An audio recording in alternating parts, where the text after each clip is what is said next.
আমার ছোট্ট বাগানে কলমি শাক হয়েছে, তো সেখান থেকে কিছু পাতা তুলে নিব। তারপর পুঁই শাকেও কিছু পাতা তুলে নেব। আজকে আমি রান্না করতে যাচ্ছি গ্রিন চিকেন কারি। এটা রান্না করতে সবটা সবুজ কিছুই উপকরণ লাগবে, যেমন কাঁচামরিচ, শাক, ধনেপাতা, সব কিছু, আদা, রসুন, পেঁয়াজ, একটুখানি সব ভালো করে ব্লেন্ডার করে নেব। ব্লেন্ডার করার জন্য হয়ে যাবে আমার, আমি এদিকে পেঁয়াজগুলো কুচি করে নেব, তা করে রাখলাম।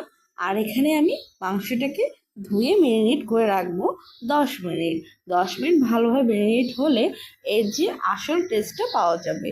পেঁয়াজটা ভালোভাবে লাল লাল করে নেব, একদম বেরেস্তা করে নেব।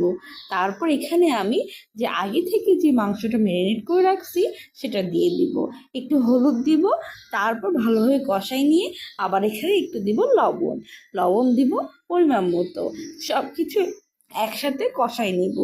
যারা এই রান্নার রেসিপিটি আমার একবার দেখতেছেন, তো কারো যদি ভালো লাগে লাইক আর কমেন্ট করবেন। আর